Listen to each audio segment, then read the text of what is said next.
Hello everyone, एक बार फिर से आप सबका मेरे चैनल भानस बात पे स्वागत है। और आज हम बनाने वाले हैं गुड़ पारा। तो ठंडियों में गुड़ वैसे ही खाया जाता है, गुड़ काफ़ी गर्म होता है, तो ठंडियों में अलग अलग तरीके से गुड़ खाना लोग पसंद करते हैं। और आप देखोगे कि जैसे ही मकर संक्रांति आती है तो उसमें काफ़ी ठंडी होती है, तो ये जो है गुड़ पारा वो बाज़ारों में मिलना शुरू हो जाता है और हम सब बाज़ारों से ख़रीद के इसे लाते हैं। तो आज हम इसे देखेंगे कि घर पे कैसे बनाएंगे और आप इसे स्टोर करके पूरे ठंडी चला सकते हो। तो चलिए फटाफट से वीडियो को शुरू करते हैं। गुड़ पारा बनाने के लिए यहाँ पे मैंने लिया है 1 कटोरी मैदा। आप कोई भी कटोरी से मेज़रमेंट कर सकते हो। और उसी कटोरी से आधा कटोरी हमें लेना है बेसन। अब इसमें हम 1/4 चम्मच नमक डालेंगे, क्योंकि जब आप शक्कर पारा खाते होंगे तो उसमें हल्का सा नमक का टेस्ट होता है। अगर आप चाहो तो ये नहीं भी डाल सकते हो। और अब हम इसमें मोइन के लिए 3 से 4 चम्मच घी डालेंगे। घी के जगह आप रिफाइंड ऑयल भी ले सकते हैं। तो इसे हमें अच्छी तरह से मिक्स कर लेना है। घी आप चाहो तो 1-2 चम्मच और भी ज़्यादा ले सकते हो। गुड़ पारा अलग अलग शहरों में अलग अलग नामों से जाना जाता होगा, तो आपके शहर में इसे क्या कहा जाता है कमेंट करके ज़रूर बताना। तो ये देखिए, अब ये बाइंड होने लगा है, बनने लगा है मुट्ठी में। तो अब हमें इसमें गुनगुना पानी डालना है। थोड़ा थोड़ा पानी डाल करके हम इसका एक डो तैयार करेंगे। डो हमें ना ही हार्ड करना है ना ही सॉफ्ट रखना है, मीडियम डो हमें तैयार कर लेना है। मतलब जैसे आप रोटी के लिए तैयार करते हो ना डो, उससे थोड़ा सा हमें हार्ड रखना है। तो ये देखिए, अब डो तैयार है। अब ऊपर से हम थोड़ा सा ऑयल डालेंगे और इसे हम एक बार मिला लेंगे। अब इसे हम एक हल्की गीले कपड़े से ढक करके रख देंगे। तो 10 से 15 मिनट के लिए इसे हमें रेस्ट होने के लिए रख देना है। तो अब यहाँ पे 10 मिनट हो गया है। अब इस डो को मैं किचन प्लेटफॉर्म पे रखूँगी। तो अब यहाँ पे मैंने लिया है अदरक जिसे कूटते हैं वो, और अब इसकी हमें अच्छे से पिटाई करनी है, क्योंकि डो बनाने में बहुत मेहनत लगी है हमें। यानी कि हमें इसे अभी कूटना है। और ये जो तरीका है इससे ना लेयर बहुत अच्छा आता है। तो आप ये वाला तरीका ज़रूर ट्राई करके देखना, और बेलने में भी आसानी हो जाती है। तो अब हम इसे बेल लेंगे। तो ना ही बहुत ज़्यादा पतला, जैसे हम रोटी बेलते हैं ना, उससे हमें थोड़ा सा मोटा रखना है। हम नमकीन बनाते हैं, यानी कि निमकी जो हम बनाते हैं ना, नमक पारा जिसे बोलते हैं, वो हम बनाते हैं तो वो बहुत ही पतला बनता है। तो उतना पतला हमें ये गुड़ पारा नहीं बनाना है। आपने मार्केट में देखा होगा किस तरह से मिलता है। तो उतनी मोटाई हमें इसकी रखनी है। तो ये देखिए, ये जो है वो रोटी से थोड़ा सा मोटा मैंने रखा है। जितना हम रोटी बेलते हैं उससे हमें थोड़ा सा मोटा रखना है। तो अब हम इसे कट करेंगे। तो इसे कट हमें हमें सीधा सीधा कट लगा देना है। और निमकी में आप देखोगे तो जैसे काजू कतली का शेप होता है उस तरीके से कट किया जाता है, लेकिन यहाँ पे हमें इसे सीधे सीधे ही कट करना है। आप इसे थोड़ा सा ज़्यादा चौड़ाई में भी काट सकते हो। थोड़ा पतला काटते हैं तो गुड़ पारा जब तैयार होता है तो वो बहुत ही क्रिस्पी और खाने में बड़ा अच्छा लगता है। तो जब भी मैं बनाती हूँ तो इसे मैं थोड़ा सा पतला रखती हूँ, ताकि खाने में थोड़ा क्रंच भी आए और गुड़ का फ्लेवर, सौंफ का फ्लेवर बहुत टेस्टी लगता है। तो ये देखिए, इसे आप लंबा भी काट सकते हो। तो यहाँ पे गुड़ पारा का जो लंबाई चौड़ाई है वो आप अपने हिसाब से भी कर सकते हैं। जैसे यहाँ पे आपको थोड़ा सा छोटा लग रहा होगा तो वो आप अपने तरीके से काट सकते हो। तो अब हम गुड़ पारा का यहाँ पे शेप दे देंगे। और अगर आपको इस तरीके से नहीं करना है तो आप मार्केट में देखोगे ना तो सीधे, मतलब उन लोग हाथ से ही बनाते होंगे मुझे लगता है। इस तरह से राउंड रहता है उनका ये शेप का नहीं रहता है, मतलब कोई भी शेप में रहता है।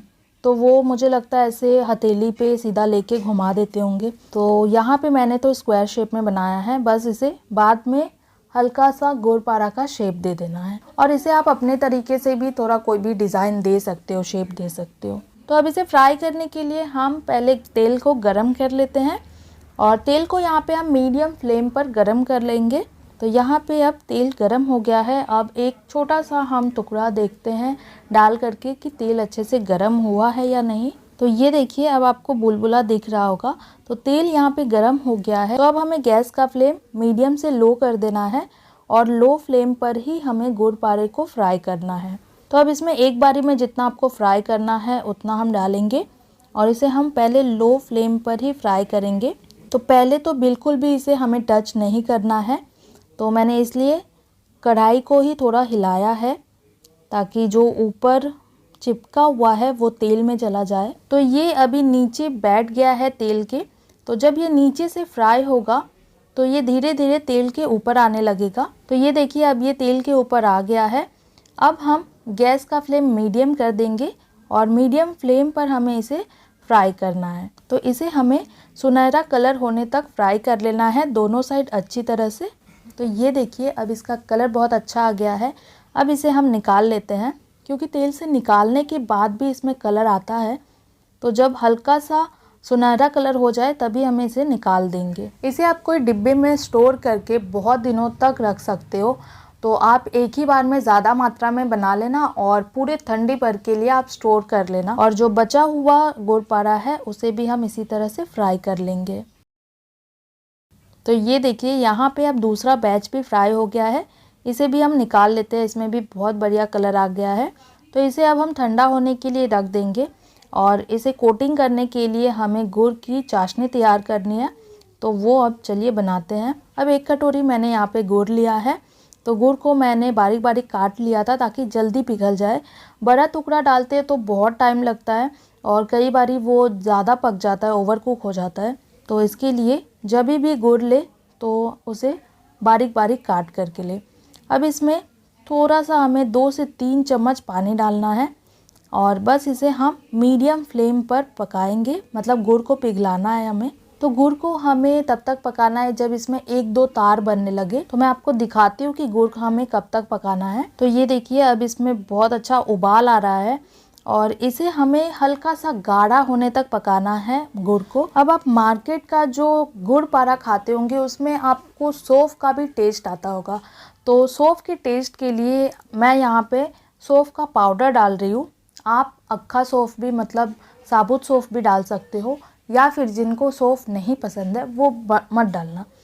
तो इसमें मैंने आधा चम्मच सौंफ का पाउडर डाला है। अब मिला लेंगे और मीडियम फ्लेम पर ही हमें इसे पकाना है। अब इसमें मैं 1 चम्मच घी डालूंगी। घी डालने से जो गुड़ पारा है वो खस्ता भी बनेगा और उसमें एक शाइनिंग भी आता है। तो ये देखिए अब गुड़ की चाशनी तैयार है।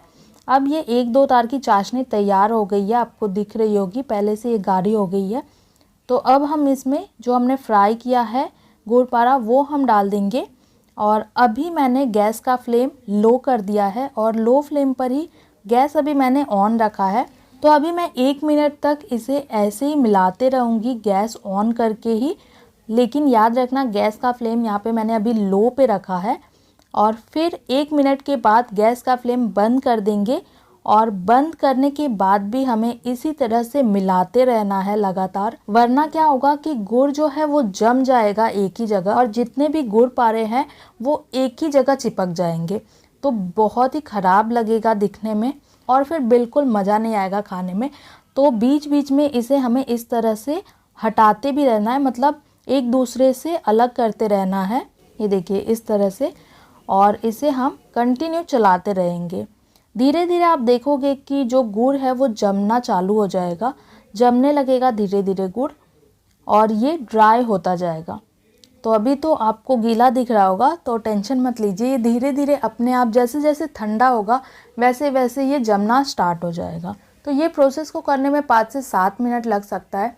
जितना जल्दी ठंडा होगा उतना जल्दी गुड़ जम जाएगा।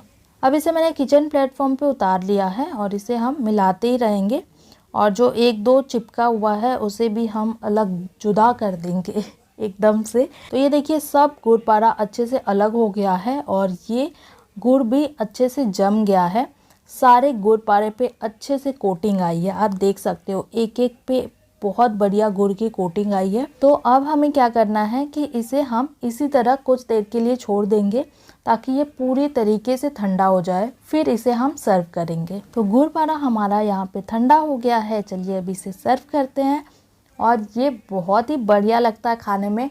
आप अगर खाए होंगे तो आपको तो पता ही होगा, इतना महंगा मार्केट से लेके आते हैं और फिर मार्केट का हमें पता भी नहीं रहता है उन्होंने किस तरह से बनाया है। वैसे लेना चाहिए, मैं ये नहीं बोल रही हूँ नहीं लेना चाहिए, उनका भी तो कमाई होना ही चाहिए ना, सब दुकान करते हैं। लेकिन आप अगर घर पे बना सकते हो तो बना लीजिए, बहुत ही आसान तरीके से बन जाता है, मतलब कोई झंझट नहीं है बनाने में, तो इसके लिए आप बना सकते हो।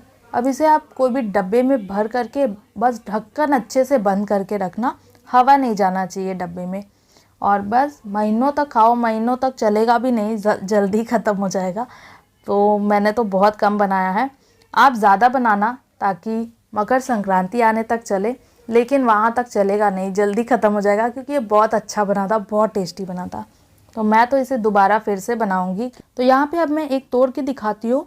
बाहर से एकदम मस्त गुड़ की कोटिंग और अंदर से एकदम खास्ता, बहुत मज़े वाली रेसिपी है, ज़रूर ट्राई करना। और ठंड में तो ज़रूर बनता ही है गुड़ की रेसिपी, अलग अलग गुड़ की रेसिपी बनानी चाहिए। तो इसे आप आटे से भी बना सकते हो। अगर आपको और ज़्यादा हेल्दी बनाना है तो आप आटे और बेसन डाल के भी बना सकते हो। गुड़ खाना ठंड में बहुत फ़ायदेमंद होता है। तो रेसिपी अच्छी लगी हो तो लाइक शेयर कर देना, और चैनल पे पहली बार आए हो तो प्लीज़ सब्सक्राइब करके जाओ। वैसे ही मेरे सब्सक्राइबर पता नहीं क्यों कम होते जा रहे हैं, रोज़ रात में ही कम होते हैं। रात का क्या सीन है मुझे नहीं समझता है। तो मिलते हैं फिर अगले वीडियो में नई रेसिपी के साथ। तब तक के लिए आप अपना ध्यान रखिए, खुश रहिए, खुशियाँ बांटिए। धन्यवाद।